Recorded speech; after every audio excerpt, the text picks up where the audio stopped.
Hello students, how are you all? I hope you all are fit and fine, and also you all are gives your best effort for preparing your exam, right?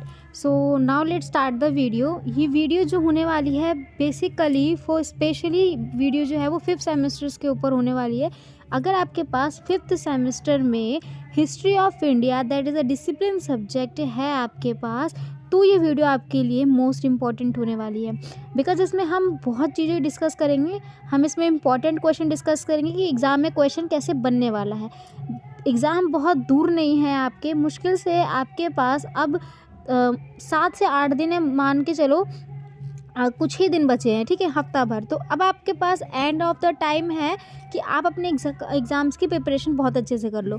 तो इसी video के through हम आपको सिर्फ इतना ही बताएंगे कि आपने अगर 2 दिन 3 दिन पहले भी आप ये वीडियो देख रहे हो तो भी आपके लिए वीडियो बहुत ज़्यादा हेल्पफुल रहेगी, क्योंकि इसमें हम आपको जो स्ट्रेटजीज बताएंगे उनको फॉलो करके आप आराम से अपने एग्ज़ाम्स को क्लियर कर सकते हो। It means that exam clear करने का कि आप सारे क्वेश्चंस अटैम्प्ट करके आओगे। तो देखो, ये जो वीडियो है वो हिस्ट्री ऑफ इंडिया के ऊपर बात करेंगे।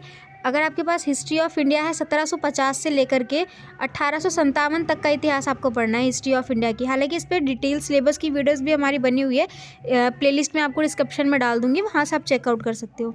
एग्ज़ाम जो रहेगा आपका यहाँ पर ये यहाँ पर क्या कहते हैं 100 मार्क्स का। अगर आपने इग्नू से किया हुआ है तो आपका 100 मार्क्स का पेपर होगा। अगर आप ड्यू एस वेल रेगुलर से कर रहे हो तो ये आपका 75 मार्क्स का पेपर होगा, ठीक है ना। हाँ, क्योंकि असाइनमेंट्स के नंबर आपके अलग से लगेंगे इसमें, जो भी रहता है 20-25 जितने भी नंबर का। और एग्ज़ाम में आपको टोटल 5 क्वेश्चंस करने होंगे, ठीक है। एग्ज़ाम में आपको 5 क्वेश्चंस करने होंगे।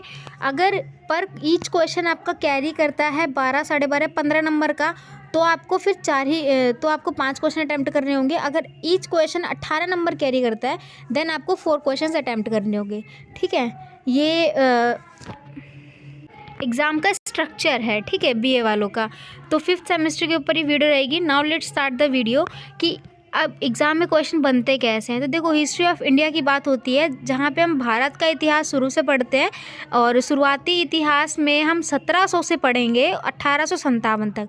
देखो, भारत के मध्य में जो ये काल रहा है, यानी कि जो टाइम पीरियड रहा है, which is very important and necessary and intimate part of the students, ठीक है। ये आपका बार बार रिपीटेशन भी होता है। आप आगे जब जाओगे 5th सेमेस्टर में, इसमें आपने पिछले भी पढ़ा होगा, ठीक है। तो ये इम्पॉर्टेंट है, और इसमें बहुत सारी ऐसी घटनाएं घटी है भारत को लेकर के, भारत के इतिहास में, जो आज भी जानी जाती है।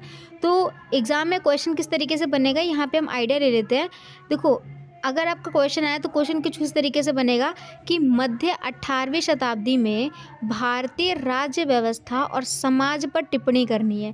अब इस समय पे भारत की राज्य व्यवस्था में क्या क्या परिवर्तन आए, और राज्य के साथ साथ समाज में, सोसाइटीज़ में क्या क्या चेंजेस आए, ये आपको बताने पड़ेंगे। तो आपको पता है कि इस समय पे ब्रिटिश लोग हमारे भारत में आए हुए थे, और इन ब्रिटिशों के चक्कर में ही, इन ब्रिटिशों की वजह से ही ये अलग अलग ज़मीनों पर जा के अलग अलग जगहों पे जाके युद्ध करते थे, और युद्ध में जीतते थे तो वो राज्य अपने अंदर कर लेते थे।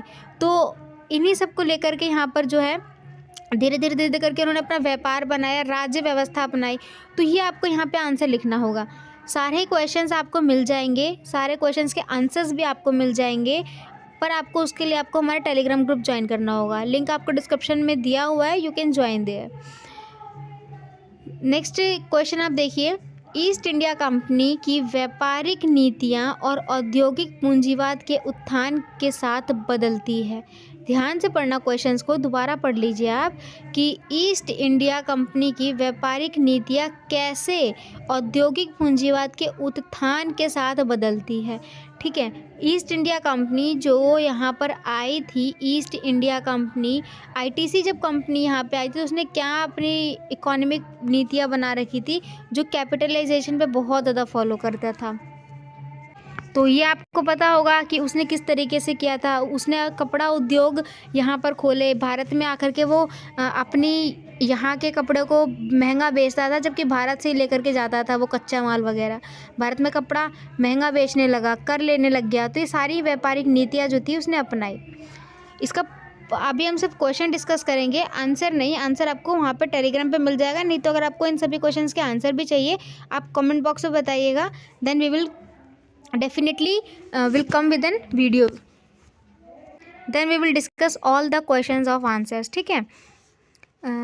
तो यहाँ पे ये क्वेश्चन है। अब देखो अगला, यहाँ पे देखिए छोटे छोटे शब्दों में भी आएंगे, नहीं शॉर्ट टॉपिक्स भी आएंगे। तो शॉर्ट टॉपिक्स में हो सकता है आपसे सिराजुद्दौला के बारे में पूछ ले, सिराजुद्दौला कौन थे, इनके बारे में, खिलजी वंश के बारे में पूछेगा। यहाँ पे ब्रिटिश न्यायाधिक व्यवस्था क्या थी, अंग्रेजी शिक्षा का विकास कैसे हुआ, ये टॉपिक कम बनता है। हाँ, स्थायी बंदोबस्त से लेकर के आपसे क्वेश्चन ज़रूर पूछ सकता है, ठीक है।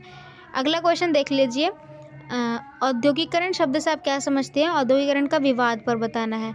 ब्रिटिश शासन के अंतर्गत जो सामाजिक भेदभाव की प्रकृति थी वो बताना है। वेरी इंपॉर्टेंट है और बहुत ही ईजी भी है। इन्होंने क्या किया था, वो ये छोटी और बड़ी जात को लेकर के भेदभाव करते थे, काले गोरे को लेकर के भेदभाव करते थे। तो ये सब चीज़ें जो थी समाज में एक भेदभाव फैला रखी थी।